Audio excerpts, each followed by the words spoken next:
Alrighty, everybody, welcome back to the live stream here on the channel. Hopefully everybody is having a great Thursday so far. Let's see what we have in today's stream. We have so far Proxy, Ben, as well as Caleb, Lily. Go down a little bit. We have Mia in here as well. And everyone else who's tuning in and not chatting, glad to have you here as well. I might have missed a few people. I feel like there's a bit more people I forgot to welcome there. But let's go right back, or let's go over to our main scene here, as we will be talking about the potential for some severe weather out here in the southern United States, specifically over Louisiana, southeastern Arkansas, and portions of Mississippi. Welcome, Indiana. I'm probably missing a few other people too. I feel like I didn't welcome enough people there. Liam, welcome. Joseph, welcome as well. Glad to see you in here. So this is today's outlook for severe weather. We still have our slight risk for severe weather out here in a good chunk of Louisiana into west central Mississippi. They did not upgrade this to an enhanced risk for a number of reasons. We have a lot more over convection out here in Louisiana than originally expected. We also had really what we expected with the instability. We have about a widespread area of 500 instability, but we also, of course, had our cloud cover earlier today too. So lapse rates are still pretty low. CAPE is right around that 500 joule mark, so not that bad.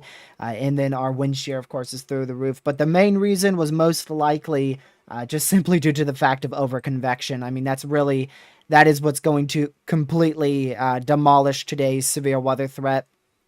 It's going to be a lot less notable just simply due to the fact that we saw more convection in the morning hours than we originally expected.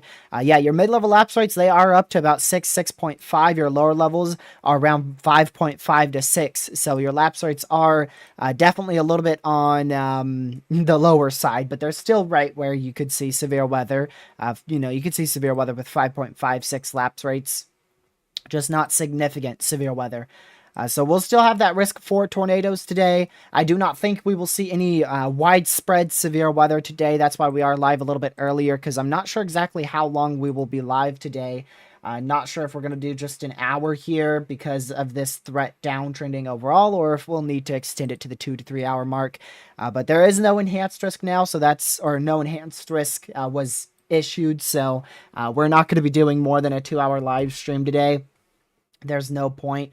Slight risks, we typically try to do about a 2-hour live stream for if we cover them. But the storms I've been watching so far today have really been out with this line, which started way back towards like Tyler, Texas. and now is ended up out here just to the west of Alexandria. And there was one specific storm. I don't think I'm going to be able to find it again, but it had a pretty good area of rotation with it. And I don't see it anymore. So, well, looks like it's not rotating anymore because I do not see it. But there was one storm. I think it was either this one up here or one of these two down here. It was somewhere in this area. We had a little area of rotation trying to get going, but it looks like that's fallen apart. And that's what we're going to look for, just the tiniest little areas of rotation that might be able to produce a brief spin-up tornado. Like I said, thankfully, we'll take a look at your MRMS here. I'll pause that, put it to the newest frame. So thankfully, we've just had a overall over-convection event here. You could see all of this light to moderate rain that is stretched all the way from Lake Charles, Louisiana, all the way up into Greenwood, Mississippi. So a very, very large area of overconvection, and that overconvection is taking up your instability, it's taking up your lapse rates, it's leaving a cool pool behind, it's taking up pretty much any ingredients out in this general area have circled, which will leave this line probably not able to really do much thanks to that lack of ingredients after this overconvection area of showers and thunderstorms eventually merges with our main, if you can even call it, QLCS line back to the west, closer to Monroe, Louisiana. I'll show what that the future radar could look like here as we go throughout the rest of today. So currently we are at about 23Z. You can see that under my face cam. Z and UTC are the same thing. So we're at 23Z right now, and we're, again, generally just see a large over-convection area from Lake Charles up towards north central Mississippi, with your main squall line / QLCS back here in south central Arkansas into southeastern Texas. As we go over the next hour or so, really not much will change. We'll probably see much of the same. That QLCS will probably maintain its strength. We'll probably see some of those over-convection showers start to decrease as the line pulls through closer towards 01Z and 02Z. I think our greatest tornado threat, it's going to be very brief. I can't even tell you exactly when it's going to be. It generally should be between like 9 and 11 p.m. But even then, that tornado threat is going to be very, very low. You can see here just a mess. I mean, if we compare it to the model run that we had yesterday, I think it was this one. Yeah, this was yesterday's model run, which you could see it's still quite a bit of over-convection here at 23Z, which is the time we're currently at, but this is yesterday's model run for today. And it still has that messier convection, but it congeals into a line pretty quickly, allowing for it to still sustain a severe weather threat throughout the 11 p.m. midnight time frame tonight. But now we aren't going to see such a smooth transition between that QLCS and we'll call it prefrontal convection. You'll see here on that newer model run, it's just a mess. It's a complete mess. You have this very sloppy QLCS line back here, and then a over-convection pool of prefrontals in front of that QLCS line. So it's just going to lead towards a very minimal severe weather threat. Really just going to see a widespread amount of heavy rainfall, maybe damaging winds up to 60 miles per hour. I don't think we'll see 70 mile per hour winds anymore, thanks to how disorganized that line will be. And the HRRR has been consistent over like the last 2 to 3 runs on a stronger QLCS forming towards the 3 a.m. time frame. I was trying to figure out what time that was. This is about 3 a.m. Eastern time out here in Mississippi into Louisiana. I don't really know what it's doing there. I would definitely not anticipate that happening. You have minimal instability, and of course you still have your high and shear, but your instability is pretty much gone at that point in central Mississippi. So I really don't see what the HRRR is thinking here. And even if this did happen, it wouldn't be much of a tornado threat. It would still be primarily a damaging wind threat up to 60 miles per hour. So overall, the major bust factor here that we were looking at yesterday seems to be happening today. Just that over-convection of prefrontals and the over-convection out there into your QLCS line. If we go back here on your main radar, this is your current radar. We're pushing it back all the way till this is 2 p.m. Eastern. You can see at 2 p.m. Eastern, which is our prime time for daytime heating here, we already had convection moving into central Louisiana, southeastern Texas. We already had showers and thunderstorms in that area. That already allows for instability to probably maintain, if not maybe even decrease at that time. Cloud cover would obviously be over this area thanks to those showers and thunderstorms. And I mean, we just continue to see that convection get more and more widespread over more of Louisiana and into Mississippi now. And you can easily tell that your QLCS line here, it's definitely strengthened from this morning. This is what it looked like. Well, this is actually 3 p.m. So this is earlier this afternoon at 3 p.m. We had this very small, thin line of 10 to 20 mile per hour winds out here from Shreveport down towards almost Houston, Texas. And now that line has started to strengthen. It's started to get a little bit stronger out here, especially with these larger storms embedded inside your line. But they are still primarily on the weaker side of things. We haven't had any severe thunderstorm warnings in this area today. And we have had, I think, 2 or 3 special weather statements for up to like 30 to 40 mile per hour winds. But I don't believe we've seen any actual reports of damaging winds or anything like that. Let's go up to the Shreveport radar site really quick. And I mean, it's still a messy line. It's just generally a messy line throughout the entire northeast to southwest span of this thing. And you can see your prefrontal convection. There's just so much convection there. It's not even able to rotate. And not only that, we are still pretty poor in ingredients. We'll take a look at mesoanalysis here in a minute. I want to wait until we get our new mesoanalysis in. Which is in right now. All right, so here's your mesoanalysis as of 23Z, which is 11 minutes ago. And you can clearly tell that our instability has not pushed as far to the east as we originally expected. Now, that 500 instability pool here in the dark red, that's generally where we were expecting it to be. But this area right here, where we've had that convection over the last 3 to 4 hours, that area has not been able to have any type of recoverance from that convection because it's still lingering in that area. So we're staying at like that 250 to even less than that instability range. And that's just not going to be favorable for severe weather. So the only area that we could get those gusty winds and a brief spin up tornado over like the next 4 to 5 hours will really be on the northern side of that QLCS here, all the way until about 11 o'clock tonight. And then after that, like I said, the HRRR does have these lines merging, and then it ends up strengthening, but I wouldn't be so confident in the HRRR being right about that. Your overall surface temperatures and dew points, not bad at all. I mean, you're looking at about 68 over 67, 70 over 68, 72 over 66. Overall, not bad temperature dew points whatsoever in Louisiana, Arkansas, into west central Mississippi. Your wind shear should not be bad whatsoever. You obviously can see that very large, positively tilted trough. It is very clearly positive tilt, just like our model runs were predicting. No notable short waves on this. You really can't see any big kinks in the jet stream. I'm sure there's some in here, but they're not really that noticeable on your 500 millibar layer here. Lower level jet stream, I'm sure, is at least 40 knots by now.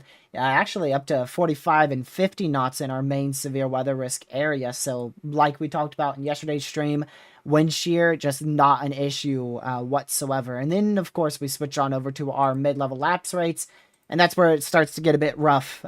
You can see we do still have a large area of 6.5 kilometer lapse rates, which is not terrible. 6 to 6.5 in this general green area in here, which encompasses our main slight risk for severe weather in this general vicinity.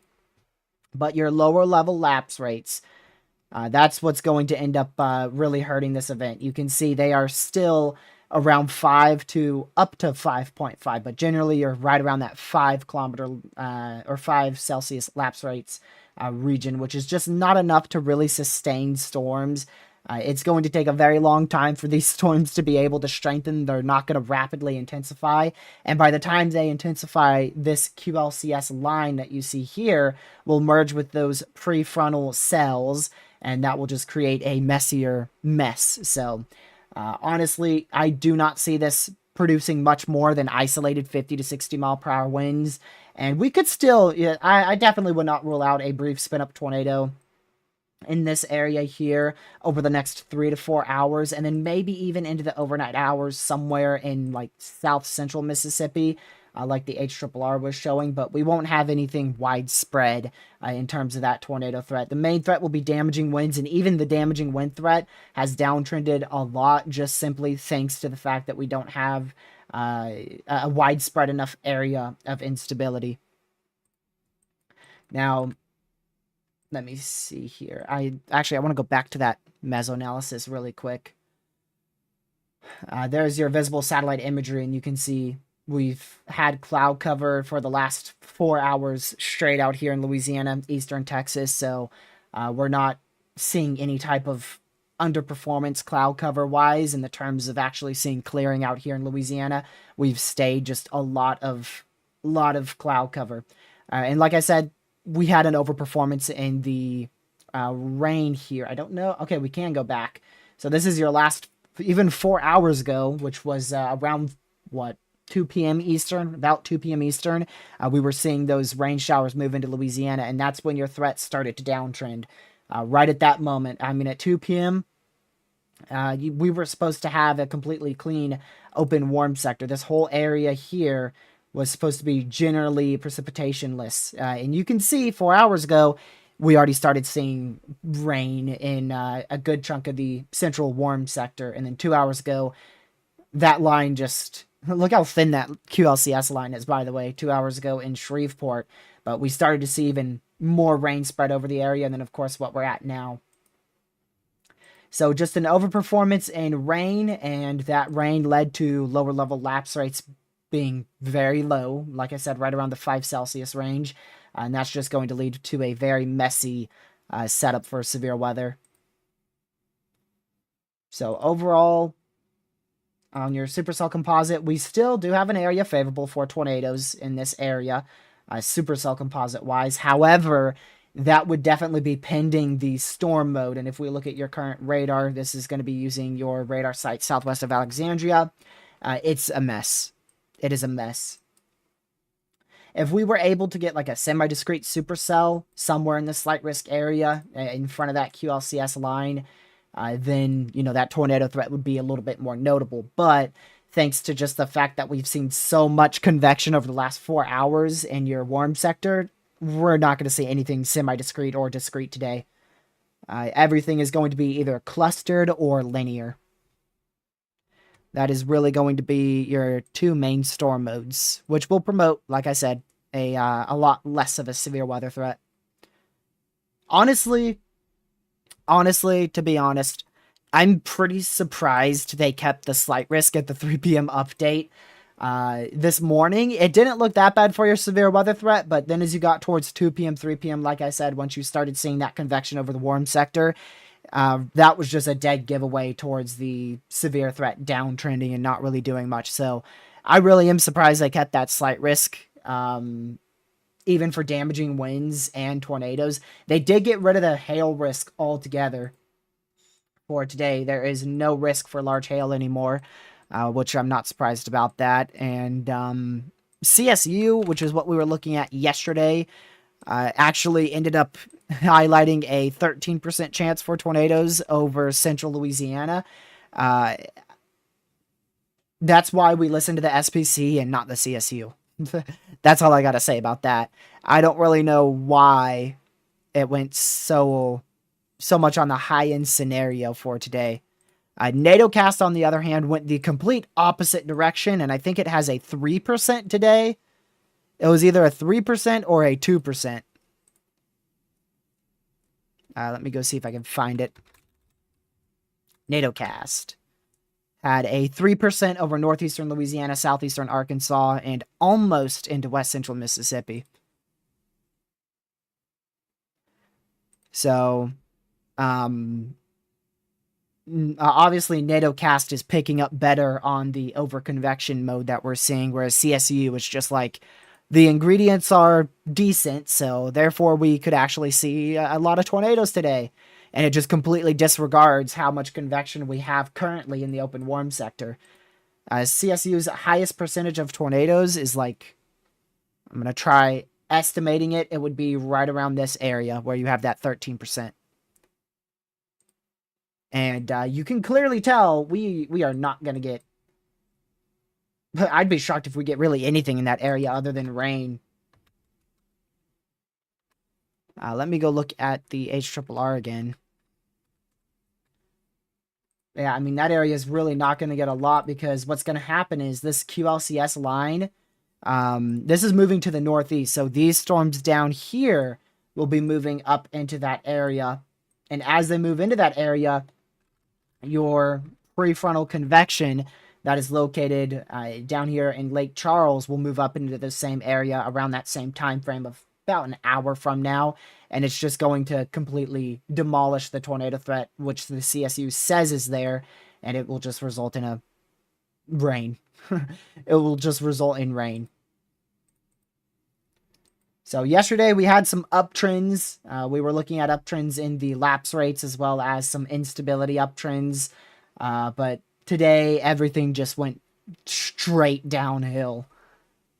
Just completely downhill. Not a single uptrend in anything. And like I said, really, that started to really be noticeable at 2 p.m. 2, 3 p.m. We were really starting to see those downtrends.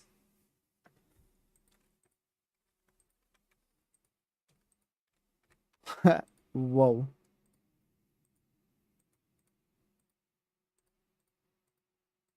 That's crazy. Look at the new HRRR over southeastern Arkansas. What in the world is it doing? I don't know what the HRRR is doing there. But thankfully, we're not going to have any type of storms going into that environment. It's all going to be over-convected. It's storm mode, man. It's the storm mode that's going to absolutely destroy this. And dude, that easily brings me back to the high risk last year in 2024, where our high risk for severe weather underperformed significantly thanks to a more clustery mode for severe weather. I mean, storm mode is probably, in my opinion, the biggest bust factor in most severe threats is probably storm mode and lapse rates. Those are the two I see the most.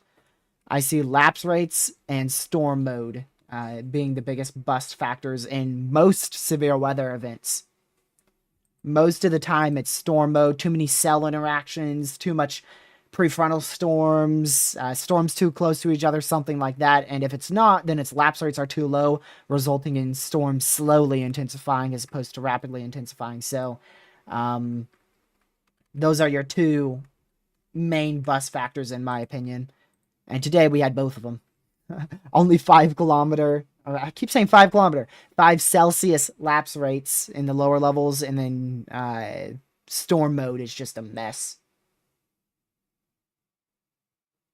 You see the HRRR here, like I said, towards 2, 3 a.m. Eastern. Could have some damaging winds near the Jackson, Mississippi area. I wouldn't be so confident on it being as intense as what the HRRR portrays, but we could still see 60-mile-an-hour winds in that area.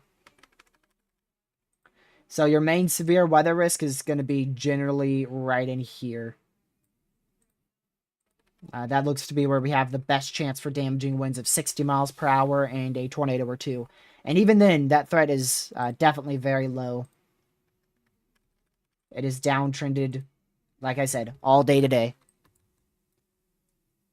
Just looking at these storms right now, currently, I really don't see much. This looks like a little bit of rotation here, but just due to the reflectivity, it looks like the reflectivity is pretty confident in that being more of a line of thunderstorms there. Not really any type of hook action or any type of rotation being visible on reflectivity. So if I had to guess, that's probably just outbound winds. Let's see, where's our radar? Okay, so that's probably just winds going like this, and then your inbound winds thanks to your line like this. So that's most likely not rotating. Now, if we had some type of hook or something forming in that area, I would definitely be sounding more alarms for that, but we'll keep an eye on it. It will probably end up just disappearing in 1 or 2 scans in about 5 to 10 minutes. A lot of lightning activity with this thunderstorm. What is it? Southeast of Alexandria, Louisiana. A lot of lightning activity there. But like I said, no organized areas of velocity, not really an organized thunderstorm. It's just a blob of convection with some lightning and heavy rain. So not something I'm concerned about in terms of damaging winds, hail, or tornadoes. Our main tornado threat will primarily be from that QLCS line because our prefrontals, they're just, like I mentioned, completely overconvected. All right, I'm going to get rid of this Mesoanalysis. I'll keep it up on my other monitor, though. Let's see here. 500 millibars. So, yeah, like I said, positively tilted trough. Also wanting to take a look at your... where is it? I can't think of it. I'll just use your 700 millibar wind speeds.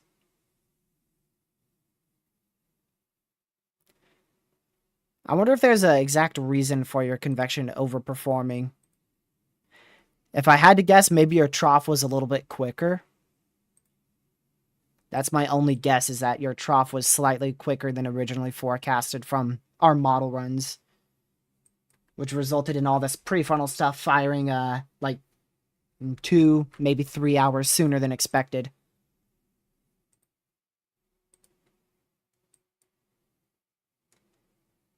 Hello, Catman. I don't know, Haley. Maybe... I just don't know. I'm not too sure.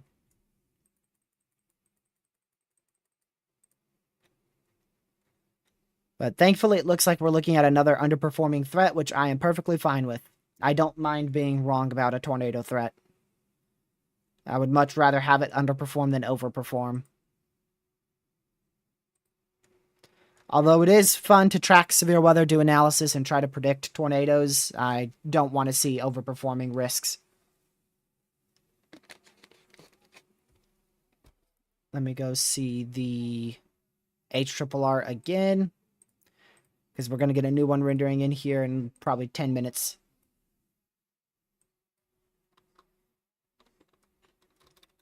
All right, let's check that little area of velocity. Was that it? Or was it? Yep, there it goes. Gone in 1 scan.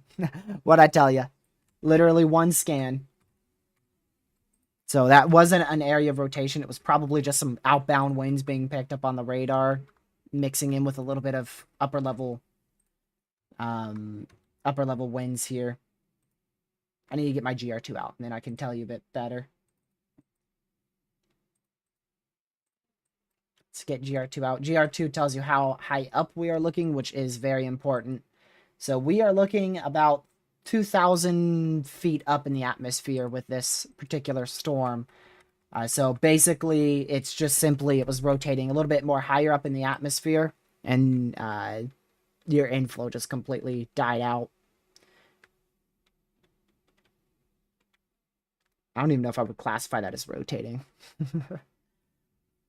You can see all your outbound winds here in the red, and then your inbound winds here in the green. So overall, you just have flow in this area of winds. And not damaging winds. I mean, I'd be surprised if we're getting anything more than 20 mile per hour winds with these storms. So this might have actually, now that I'm looking at this with GR2, It might have been rotating a little bit here about 3 scans ago. I can load this in. Yeah, about like this scan here. This scan and this scan. It may have been rotating slightly, but definitely didn't pose an imminent tornado threat. But it is going to be those tiny little areas of rotation that we're going to have to watch. They could easily produce brief spin-up tornadoes thanks to that high amount of wind shear we have. So that's why we have that 5% tornado risk out today, which if you haven't seen, let me go over it.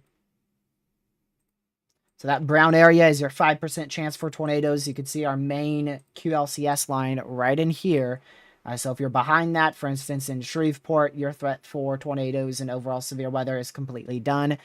So only on this portion of your 5%. That is where we are looking at the main threat for tornadoes. And like I pointed out moments ago, with the amount of overconvection we're seeing in the southern side, I don't think we'll see much of a tornado threat here. It's just going to be a lot of merging and a lot of messy linear convection out there. Whereas further north, we may be able to get a more better line overall forming near Monroe in about an hour or two. That could result in a bit of better QLCS tornado threat, but it's still going to be low. It's still going to be a low threat. So this would be the area to watch for tornadoes over the rest of this event. Further south, like I mentioned, is going to be overconvected. And then in this area, it should be a bit of a better organized line, especially just before it meets this prefrontal convection, which, like I mentioned, will be in about an hour. In between this line here and generally that prefrontal convection there. So still won't be notable. I mean, it could just be the slightest uptick in tornadic activity, but it will not be anything, you know, like a very heightened tornado risk. It's still going to be on the lower side. That's also where we have the better wind shear in place as well. On the, like right in this area here, we have about 300. What helicity is this? Got to see what level. This is surface to 1 kilometer helicity. We have about 300 helicity in this area that I've circled. So there's also some better wind shear in that region. But like I said, I really don't think that's going to matter a whole lot. It just might briefly increase tornado activity towards the 8, 9 o'clock time frame. I believe, let's see, that's 7. This is 8, 9. Yeah. Between like 8 and 10. That area will have a very brief chance of a tornado.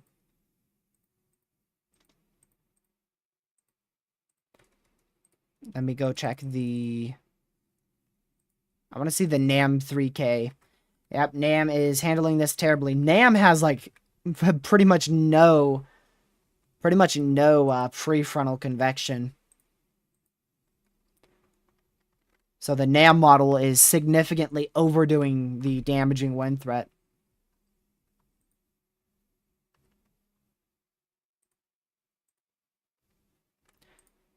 It's just crazy to see how much prefrontal convection and overconvection matters with severe weather. Just an hour extra of rain could completely demolish this threat for severe weather, and it almost did. Like I said, on the southern side, it really completely demolished this whole area for tornado activity. The only reason why it hasn't demolished the northern side is because our rain didn't really get into the atmosphere towards like Monroe, pointing slightly eastward as well. So we didn't have a lot of early afternoon convection in that area.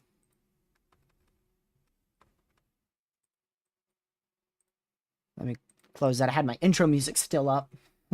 Didn't close out that tab.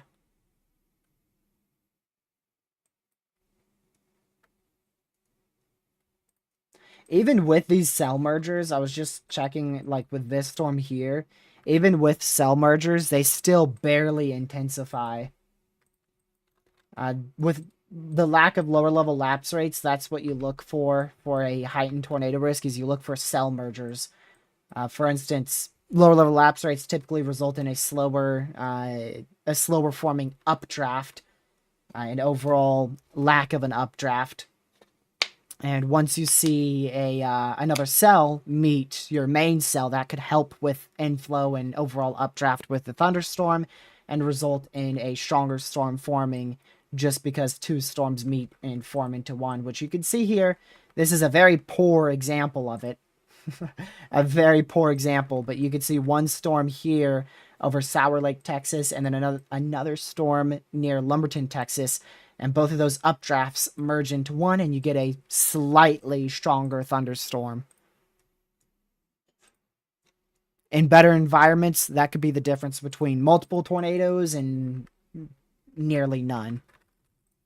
But thankfully today we have so much convection.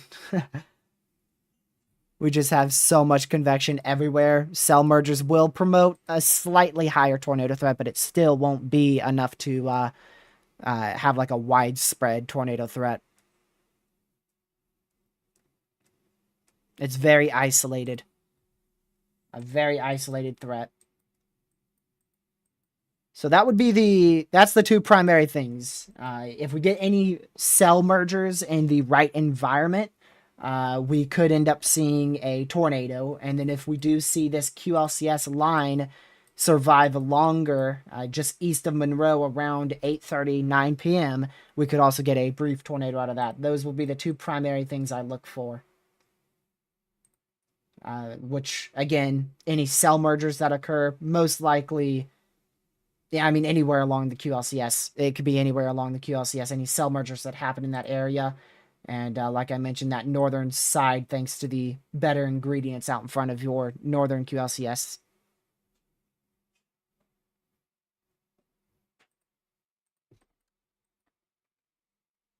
Let me go back to here. There's another example of a cell merge. So you can see you had a prefrontal storm here near Ruston, Louisiana, and then your QLCS hit that prefrontal storm, and it merged into one larger storm here. Let me go check the Shreveport radar site. Yeah, we ain't going to be able to see anything. But you can see how that cell merge helped strengthen this storm. But they just look terrible. I'm trying to make this seem like there's an opportunity for a tornado threat today. And there is, there is a 5% from the SPC. But I mean, man, we're just going to have to be very unlucky to actually get a tornado out of this. We would have to be extremely unlucky.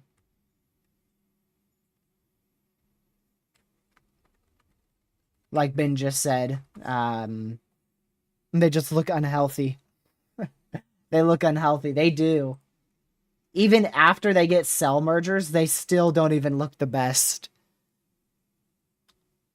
Like you could see here, even after that cell merge, you still manage to see that very linear look to it, very thin line, and doesn't seem very well organized. Same goes for this storm down here that had the cell merge. I mean, look at that. That's just a blob again.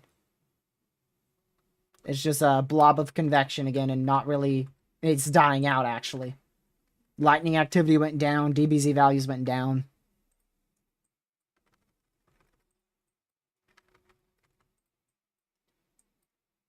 So, once again, I'll mention it again. The greatest tornado threat will exist with any storms that can sustain a cell merge, as well as any storms inside this QLCS line that may be able to survive in this region here.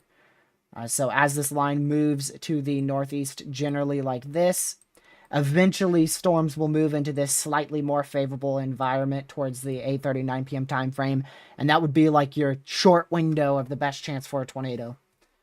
But even then, if I show you the HRRR, you can see here, we go all the way till the 8:30 time frame. This is 8 o'clock. 7, 8, 9. This is 9 o'clock, actually. The HRRR does have a single storm stronger than any storm around it, but even at that case, it's still very messy. There's convection all around that singular cell.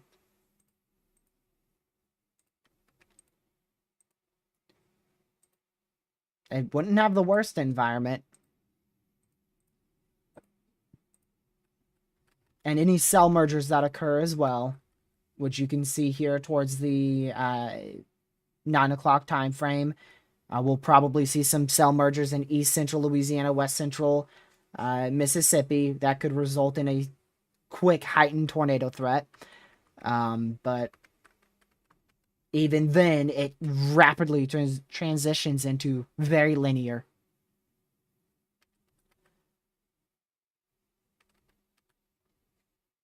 I'm really seeing nothing further south, like literally barely even an opportunity for any rotating thunderstorms in the southern side of the risk. Anything that rotates, at least on this model run, anything that looks half decent seems to be in this area here. Seems to be from just east of Monroe, Louisiana, down towards east central Louisiana, back out towards like Jackson, Mississippi. Regardless, though, we're not looking at any substantial threat here. That's just an area where we could see a tornado or two. I really don't see much activity outside of that tornado-wise.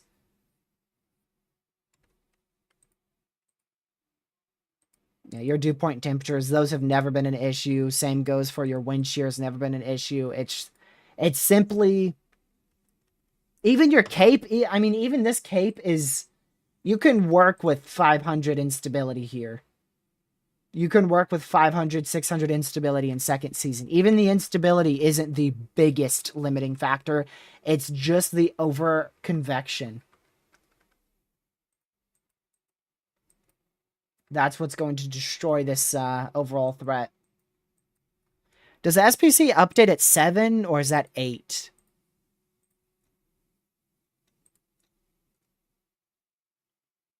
They update at 01Z. That's 8 p.m. Eastern. Now, if our threat for severe weather had a more organized mode, for instance, like we saw, and we are seeing out here near Hawaii, where we have these more discrete supercells. This is a two really healthy looking supercells out here. South of Hawaii. Look at that one. That one's really strong as well. So this is a messy mode up here northeast of Hawaii, but it's still able to get a really good tornado signature there. Water spout signature. But I'm pretty sure almost all of these storms that have been able to produce water spouts out here, I'm pretty sure every last one has stayed offshore. I do remember earlier today we saw one supercell move onshore, but I don't believe it actually ended up producing anything. And that was back up in this area here. So if we had even this is a messy mode. I can't even say if we had like this type of mode in Louisiana, it would be a more substantial threat. But even if we had this slightly less messy mode out here in Hawaii back into Louisiana, it would probably still be just the same. The only reason why this more messy mode is producing multiple water spouts is because of the environment. The environment out here, I'm pretty sure, is really favorable for tornadoes. If I'm not mistaken, it's actually favorable for multiple strong tornadoes out here. I don't have any model runs that can show you that.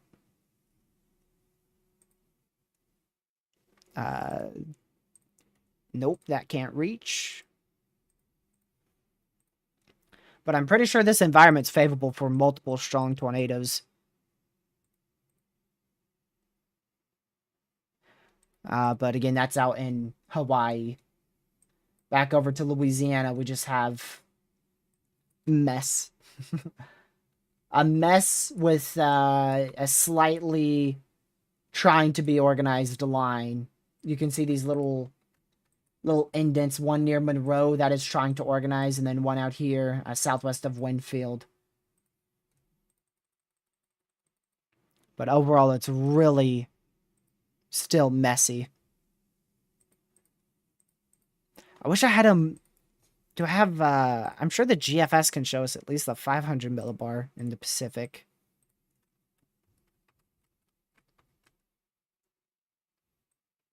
Yeah, see, that's why you're seeing, that's why you're seeing tornadic cells out there in Hawaii.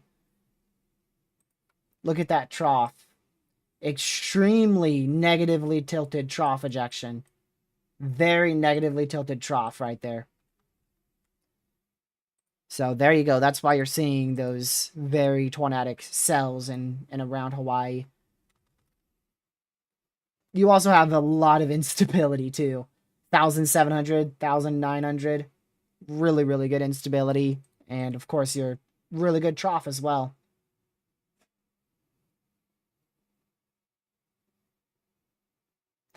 I'm quite confident that is not common in Hawaii. That is probably one of the more higher end setups they've had. I'd say in a while. I do remember we had a few smaller severe weather setups in Hawaii that produced some decent supercells, but none that has been as widespread as this one in the Pacific. Because this one's actually been pretty widespread. If we go back here, I'll show you exactly what I mean. Also long duration as well. This is your 250 frame loop. I'll wait for it to load. So you could see, I mean, we started seeing supercells out here in Hawaii. They were, jeez. This is 5 a.m. We started seeing cells at 5 a.m., 7 a.m., 8 a.m., 9 a.m., 10 a.m., and then at 11 a.m. to noon, we started seeing some more mature supercells out here. So we've had a very long duration water spout outbreak in Hawaii.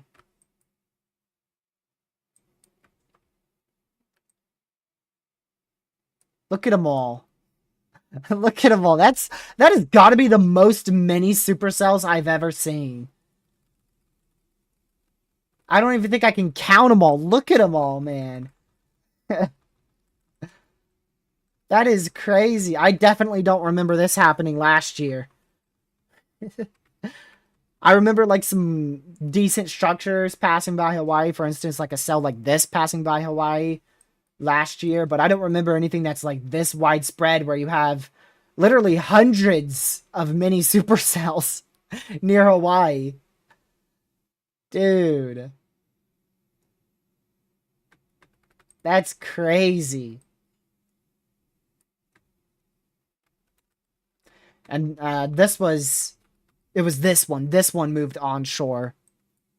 That's the only supercell that moved onshore that might have actually been able to do something, but we don't have a good radar site over this area of Hawaii because it's all mountains. But we definitely saw a water spout outbreak out there in Hawaii. South of Hawaii, technically. Some of those storms moved onshore, but I don't know about any tornadoes that actually happened in Hawaii. I haven't heard anything. I don't even think we'd be able to really get reports on that or see it from radar. We'd have to have the National Weather Service would have to go out there and survey for any damage.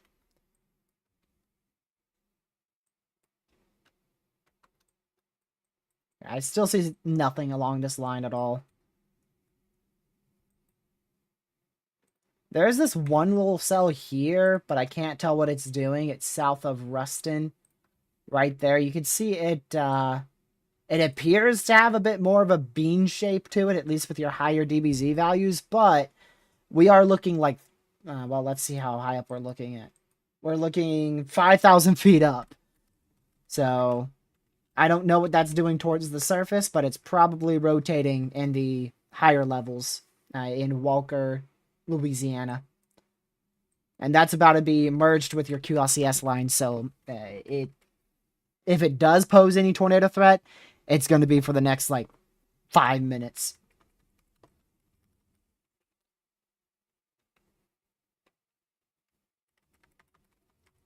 So I don't think that's an imminent tornado threat by any means. Now you can see it's got better curvature to it, but it's still, we're far from the radar side. It's not something I'm confident saying is rotating. But radar does have a potential signature 5,000 feet up. Velocity signature 5,000 feet up, which is, I would highly doubt that's actually getting down towards the lower levels. It's probably an upper level meso. It's what we call it.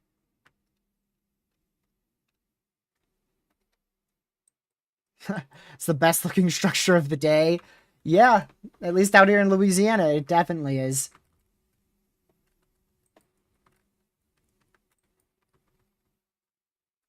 But it's going to be very short-lived. Very, very short-lived. Because this QLCS line, which is right behind it, is definitely going to catch up at any minute. Like I said, it's too difficult to say if that rotation is actually getting down to the lower levels. We don't have a radar site out there, so I can't say anything.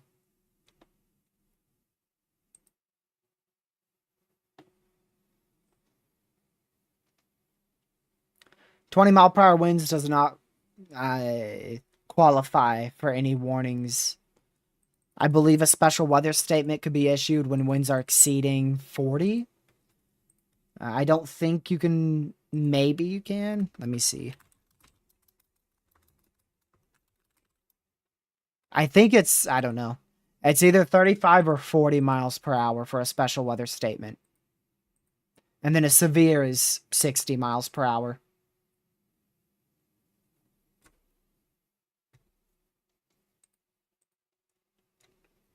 At least a special weather statement in terms of a thunderstorm. Now, you could get into a special weather statement for high winds resulted from a, with a trough ejection. Or behind a cold front, you could get a special weather statement for 30-mile-an-hour winds for just generalized winds.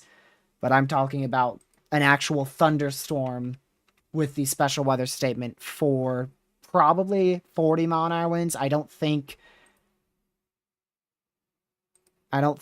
they go lower than 40.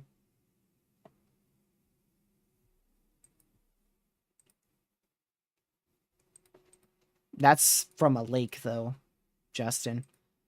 Like I said, I'm talking about specifically for severe weather.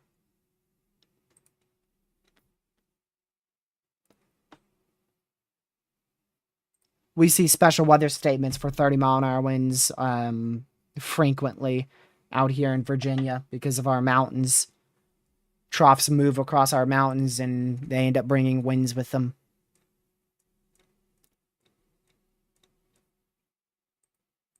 But I'm talking about, like, say, this storm, one of these storms getting a special weather statement. I don't think it's for less than, like, 35 or 40.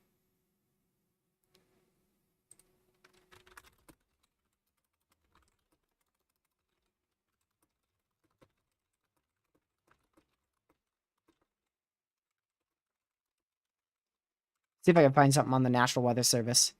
Aha! 40! I was right. Let's go. 40-mile-per-hour winds for a special weather statement to be issued on a thunderstorm.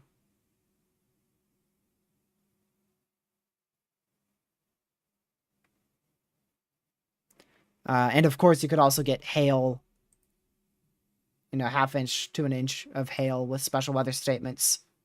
Less than an inch of hail.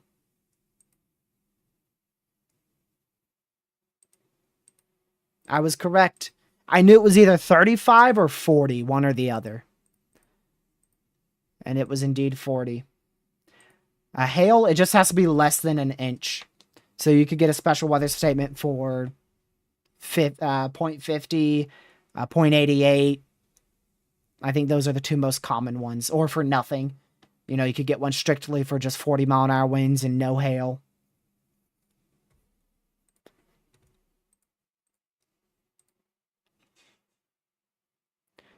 But once you get up to 1 inch hail, that's when obviously it's severe criteria. Same goes for 58-mile-an-hour winds.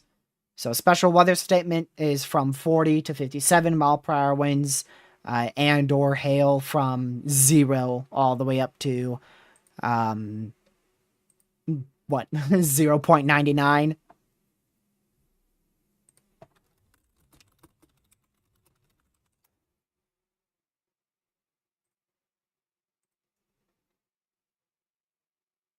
Yeah, yeah. Because remember, a severe thunderstorm warning is actually 58 miles per hour. They just always round it up to 60. Severe thunderstorm warnings criteria is 1 inch hail, and 58-mile-an-hour winds, which is technically 60 if you round it up.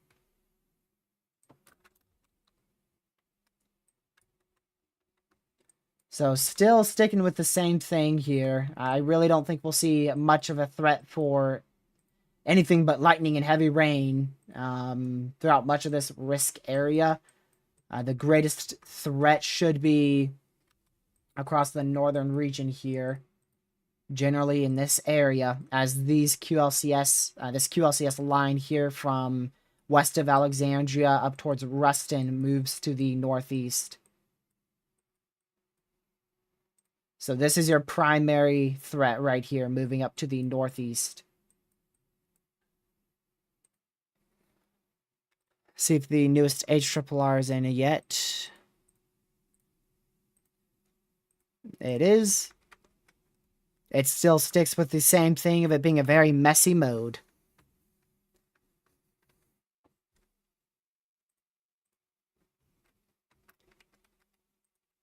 The newest HRRR has quite a lot less ingredients, which I'm not surprised of at all, considering we're seeing a lot of convection in our main warm sector.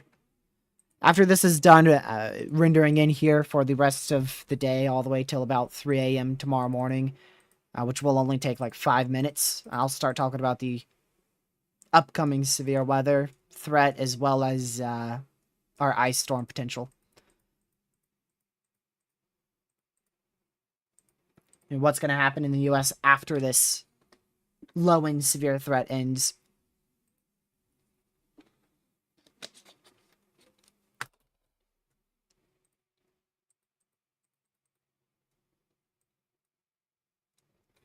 All right, I'm going to go over to here.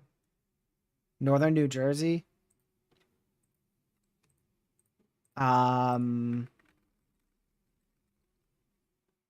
I don't see any. This is the National Weather Service. Oh, well, wait. I see it very scattered. It looks very scattered. I do see it now. It's very, very scattered ice. I mean, I don't think they'll have any alerts out for that, right? I mean, that's such a small amount of ice. They have winter weather advisories out for that? What? Up to 1/10 of an inch possible.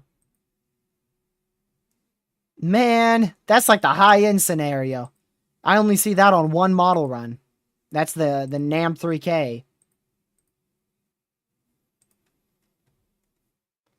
The GFS has barely any ice. The NAM 3K has barely even 1/10 of an inch in northwestern New Jersey. The NAM model has the tiniest bit of ice in far northeastern New Jersey, 0.02 inches. The RAP model has a tiniest bit, 0.01 inches of ice, if not less, and then the HRRR has none.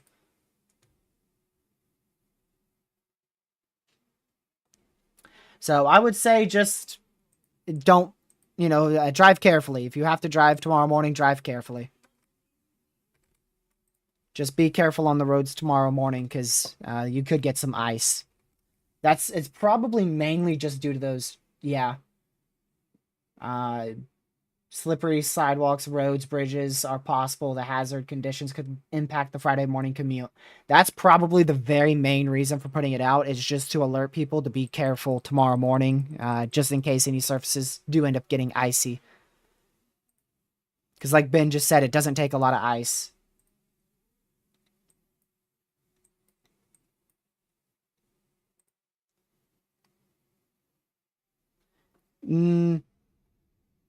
I doubt you'll get off of school for it. It's such a minimal amount of ice. Unless it becomes a bit more widespread, they could, but I highly doubt it will be...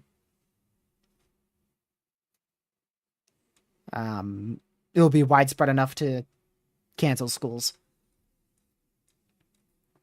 Out here in North Carolina and Virginia, the tiniest bit of ice could result in delays. But I don't think it's ever canceled schools, at least in my recent memory, unless it's like a large ice storm. But a tenth of an inch of ice here in North Carolina, Virginia, that will delay schools about 2 hours. Now, I don't know if you're going to get any delays.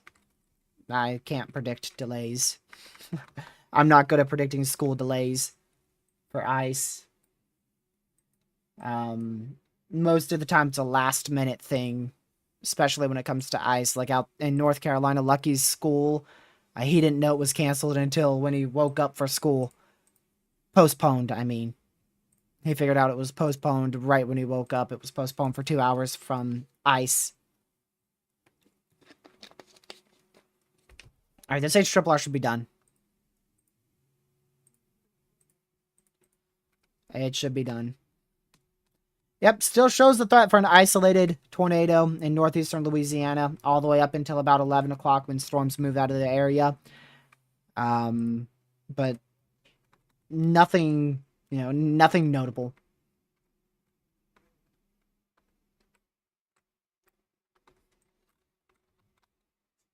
I do want to wait a little bit longer because I want to see what the HRRR has for 07Z, but whilst that renders in, we'll go ahead and talk about our upcoming pattern here. So starting off with temperatures, we're going to keep the nice warm temperatures in much of the United States. Monday will be most likely one of the warmest days the U.S. has had in about a month or so, maybe even longer than that. A lot of us out here in the south central and southern United States will be at or above 60 degrees Fahrenheit. And generally this entire area of the U.S., a lot of the areas out here in Texas will actually get up into the 80s. Same goes for most of the state of Florida. Some isolated areas into the mid-70s out here in South Carolina and Georgia, as well as out back into Arkansas. But overall, very warm day on Monday. It's going to be more of a spring-like day for Monday, going into the 3-4 p.m. time frame. Then as we go into Tuesday, those temperatures will be pulled back down a bit more to the south. You're going to have a pretty sharp cutoff between your 60-degree Fahrenheit temps and your 40-degree Fahrenheit temps. Green is going to be into the 40s, whereas red is going to be into the 70s. Then, of course, this yellow is into the 60s. So you're going to have quite the sharp cutoff there Tuesday afternoon. Wednesday, warm-up will continue. We'll have all those temperatures back up into the 60s and 70s, all the way into possibly as far north as central Missouri, into southern Ohio. We'll see those spring-like temperatures return into the central U.S. Wednesday afternoon. And then going beyond that, this is where things get a little bit funny here. Model runs could go a little bit crazy after February 5th. Currently, the GFS model run has a large blast of cool air moving into the central United States on Friday, pushing most of us back on into those 30s here, unless you're in the far southern United States. And that also results in the potential for a snowstorm and or ice storm somewhere near the Midwestern United States. See if this new GFS model run has almost completely demolished it. It's like completely gone on this new model run here. There you go. I was at the wrong time frame. That's why. But there you go. February 6th. Could see a ice storm being possible in this area. and possibly a snowstorm just north of that up into Canada. Now, exact positioning of that is definitely uncertain. It's definitely too far out to say specifics on that, but generally we're looking at a more wintry weather pattern in this general area here as we go into the beginning of February. I wouldn't be talking about snow totals or anything like that, but right now the GFS does and actually has been very consistent on a ice storm here. If we look at your past model runs, this is your model run from yesterday, yesterday evening, yesterday afternoon, yesterday morning. It's been very consistent on an ice storm happening somewhere generally in that area. Yesterday's model runs were quite a bit far to the south, but looks like today they're quite a bit more north. So we'll probably end up dealing with some snow in this area, maybe a snowstorm, probably some ice in this general area, and then most likely some severe weather in this region here, all on Wednesday. Let me check your... Yeah, there's your tornado ingredients here on the GFS model. You can see it's definitely on the more aggressive side here. It has a large area of tornado ingredients going into Wednesday night and Thursday morning. As for how widespread that severe threat will be, it's too far out to determine exactly how widespread or notable that threat will be. For instance, earlier today, the GFS had barely any tornado ingredients. Yesterday, it had literally no tornado ingredients. So it seems to be something that's newly just now popping up on the model runs where we could end up with a severe threat somewhere in the southern portions, or rather the dead central portion of the United States. It's centered probably around Kansas and Missouri on February 5th. So I'll just go over it again. We're looking at a severe threat somewhere in here, Wednesday. An ice threat generally in this area on Wednesday. And then probably some snow, maybe, not too sure, of a snowstorm going up into somewhere here in Canada. Maybe in the far northeastern United States. Which is portrayed pretty perfectly here by the GFS model. Severe weather generally in the black area. Ice storm generally in the blue, and then snow in the pink. Also, let me show you this. I haven't looked at this. We're going to look at this together. The official Weather Prediction Center forecast. See if they have it on here. It should be right here. Oh, they don't have a lot of ice. They actually just have it being a snow chance. They actually don't have any mixed precipitation there, which is weird. I'd figure they'd have a chance for ice in between the blue and the green there, but they don't. Interesting. But they definitely note the chance for some snow. And even though it doesn't show it, you would still have a chance for ice in between the snow and the rain, and then, like I said, severe weather threat somewhere between like Kansas and Missouri.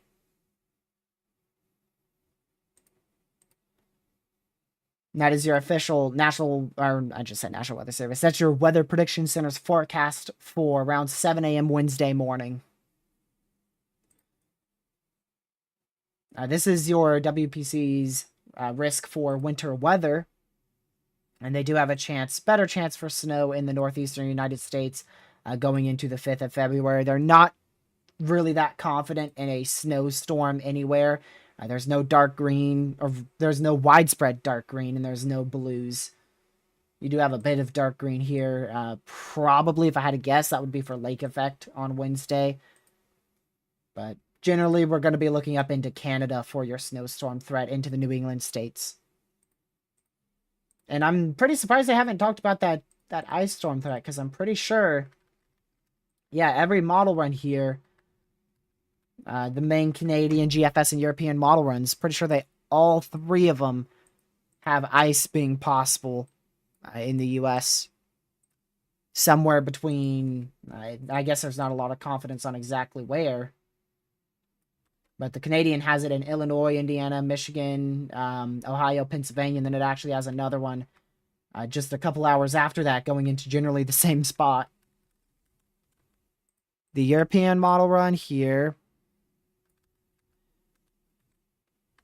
The Euro does have this pretty dang far north. I mean, that is like, that's up there. Your snowstorm threat is well into Canada. Your ice storm threat is up into central Michigan, almost central Wisconsin, into New York as well. I didn't look at the 500 millibar trough on the European. Let's go look at that.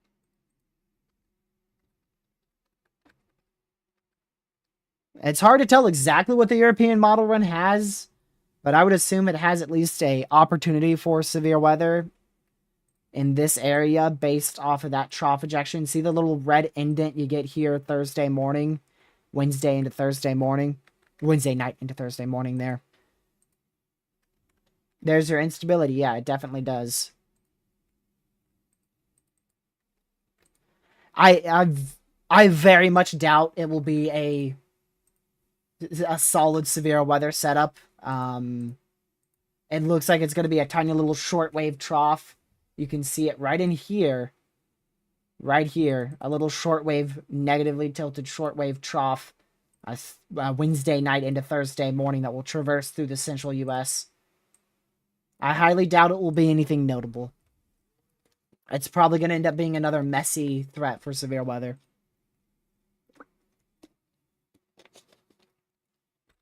This is still very messy. Nothing looks tornadic here. We're still looking at the greatest threat being up in this area here, like we've been saying for the last hour. And it should continue slowly moving to the east-northeast throughout much of the night. Our main threat for severe weather won't be over till about 2, 3 a.m. once these storms get past Jackson, Mississippi. So just an isolated weak tornado or two, and very isolated 60-mile-an-hour winds will be possible between now and then.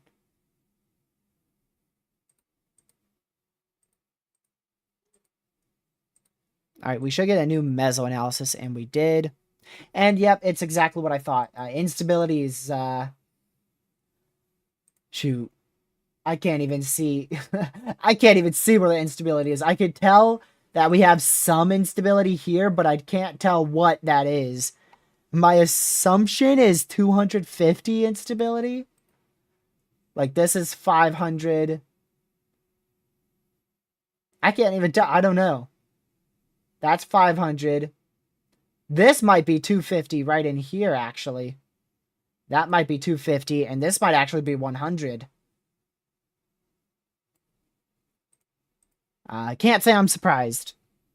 Regardless, that instability has gone down a lot. Look at that. A+ photographs. Right there over Mississippi. Specifically those in central Mississippi. But you're just not going to have a lot of instability. I mean, that instability that was there literally an hour ago, we had 500 instability up into this whole area here. It's completely gone. It's also because it's starting to get dark out there.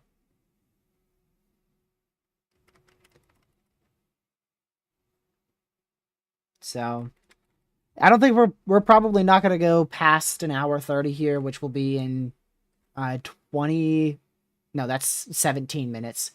We'll probably conclude in 17 minutes. I don't really think we'll have a need to go longer than that. Unless we start getting warnings. If we start getting tornado warnings, we'll stay on.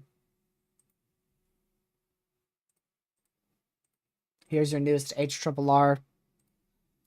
Just show that here. So, again, very messy. A very, very messy severe weather threat. The main tornado threat should be right as these prefrontal storms meet your QLCS line, which will be right around 02Z. That's about 9 p.m. Eastern in northeastern Louisiana into west central Mississippi. So from around 9 p.m. Eastern all the way till 11 p.m., we'll have that greatest opportunity for a brief tornado or two, but it's still going to be very low. You can tell it looks very messy. It doesn't look like an organized threat for any severe hazard.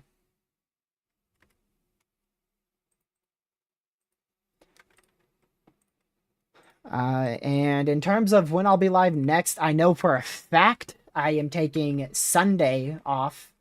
That is race day for the first time in 3 or so months. So you bet I'm going to be watching NASCAR. Um, it looks like we'll have a decent chance for some snow in the northeastern United States going into Saturday morning, Friday night, which is tomorrow night into Saturday morning. So I don't really think I'll be needed here all the way till Monday. We probably won't do anything till Monday. If I have time, I'll attempt at putting out a video Saturday. But my next planned content will be a live stream Monday evening, 6 p.m. Eastern, to discuss that winter storm or ice storm or severe weather threat, whatever it may be, going into Wednesday. So we'll be live probably Monday. That's what I'm going to plan, Monday, 6 p.m. Eastern. I don't know about Tuesday or Wednesday. That's just going to be pending on what this storm looks like. Now, if it's a crazy ice storm like that, we'll be live for it. If it's a severe weather threat like the GFS says, we'll be live for it.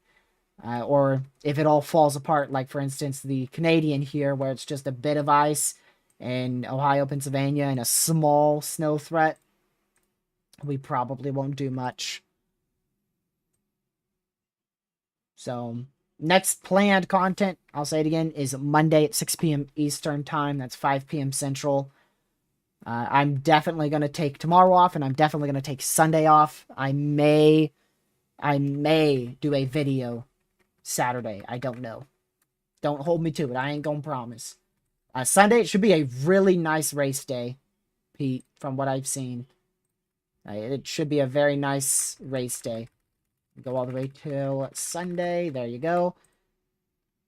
Should have overcast clouds. Should be very nice out there. Probably into like the low 60s, high 50s, low dew points. So your, let's see, but your humidity should also be, humidity is not going to be very high and it won't be very low. It'll be medium humidity.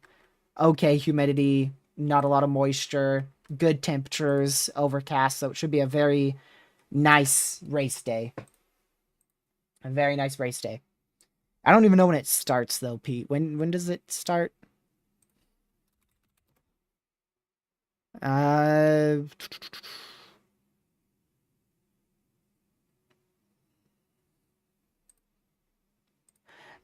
I need some stronger glasses. I swear that says 8 p.m. Cup Series, Coliseum, 8 p.m. Well, if it's 8 p.m., it's going to get chilly. Okay, it's going to get chillier towards 8 p.m. You're looking at low 50s, high 40s. So it would be more of a chilly race at that point. I didn't know it was a nocturnal race. Shoot. It is green flag. Green flag will be between around 8:15 Eastern. Wow, first race of the season's night race.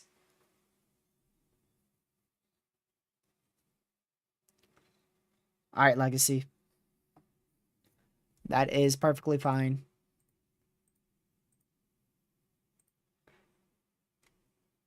Let me see.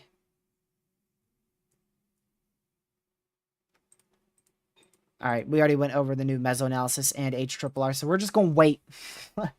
We're just going to look at our radar and wait. Only 12 more minutes, Indiana. You could still tell these are probably the strongest storms we have are exactly where I thought they would be. In and around Monroe, moving into that environment in northeastern Louisiana. They're exactly where I thought they would be. And then let me guess. Yep, pretty much nothing but light to moderate rain on the southern end.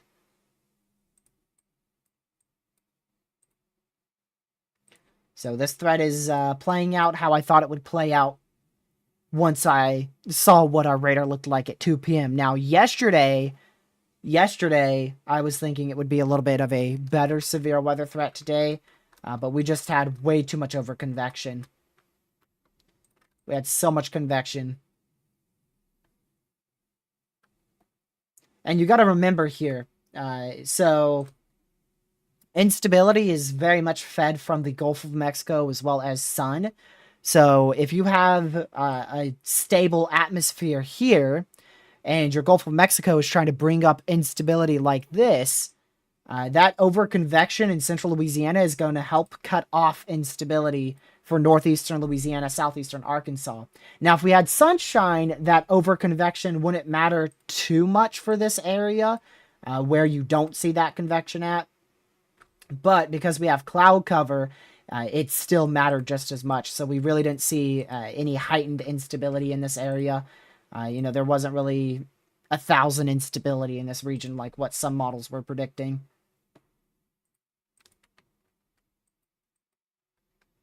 I'm like 99.99% sure that is not rotating.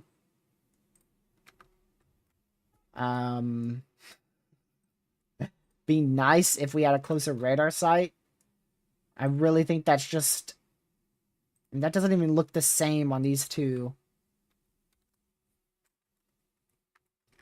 I can't tell what's happening there. I can't tell. Oh, well, there you go. Might have just been maybe a little glitch in MRMS there. Well, there you go. It wasn't rotating. There's no way that was rotating. But that does look like an occluded supercell, doesn't it? Looks like an occluded supercell right in here. Looks like you got a butterfly eagle split occluding supercell.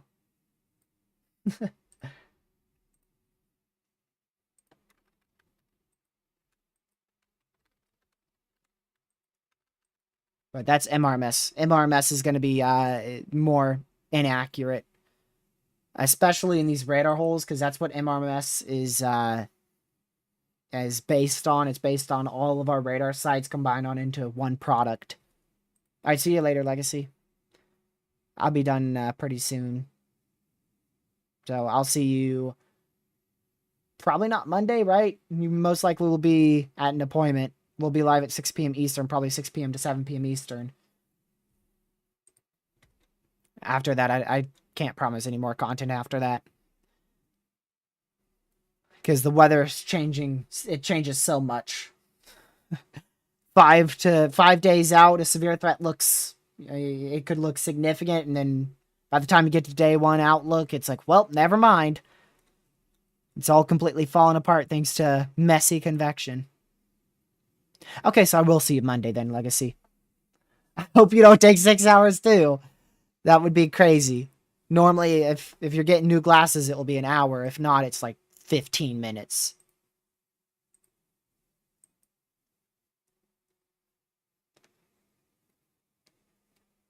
But yeah, if you guys have any last minute questions, put them in the chat. I'll try to answer them. Just once again, I'll go over it. Generally, this is going to be where our greatest severe threat exists over the next couple hours, all the way till 11 o'clock Eastern time. And then after 11 o'clock, we'll start to watch in and just east of the Jackson, Mississippi area for some damaging winds and a brief tornado threat. But overall, the threat for severe weather is very low. The Storm Prediction Center will not be issuing any type of watches today, at least in this area. They did have a severe thunderstorm watch out in Hawaii earlier. I don't know if that is still out. Let's see. Okay, that is still out for the next 3 hours and 37 minutes.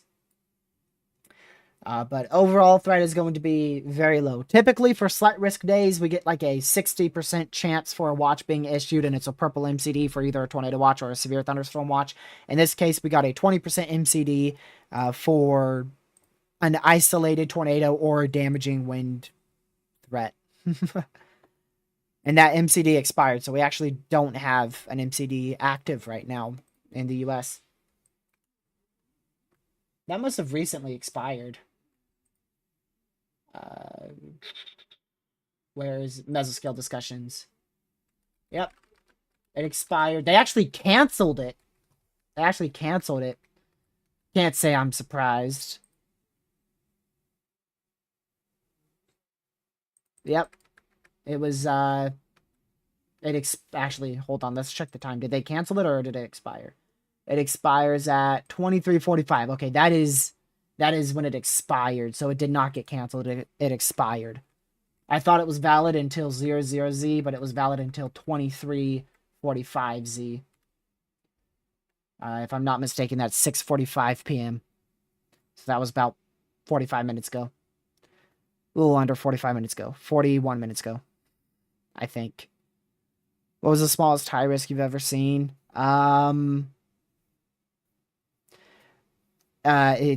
Caleb, you're asking the wrong dude. I've only really tracked 2 high risks, March 31st, and the one in May last year.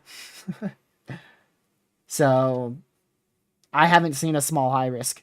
The smallest one was last year because March 31st was 2 large high risks.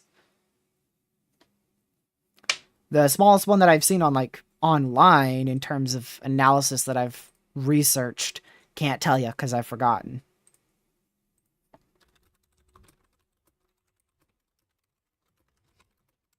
Let's see. I'll look one up. When I look up high risk, the only thing that pops up is like they're all large, dude. They're all big high risks.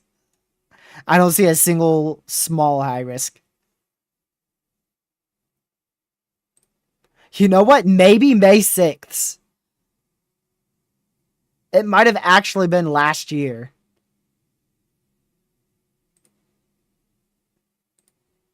Because that's a pretty small high risk. That's about the length of from northern Oklahoma to southern Oklahoma. It might have actually been last year. It looks to be like the smallest high risk I can find here. Then again, I'm not looking at like every high risk that has been issued.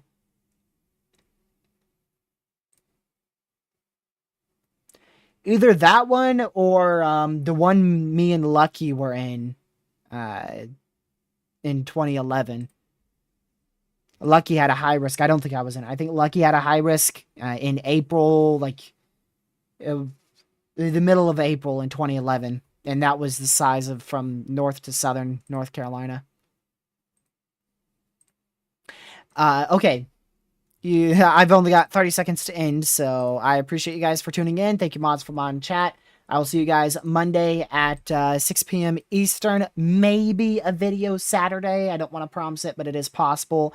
And I hope you guys have a fantastic rest of your Thursday night. Thankfully, today's threat didn't verify. I still could see a brief tornado or two and a gust up to 60-mile-an-hour winds, but overall, threat is very, very low. So I will catch you guys in the next one. Stay safe, watch severe weather, and I'll see you guys Monday. Have a great rest of your night. Goodbye.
Stay safe and have a great rest of your night. I'll see you guys Monday at 6 p.m. Eastern. Goodbye.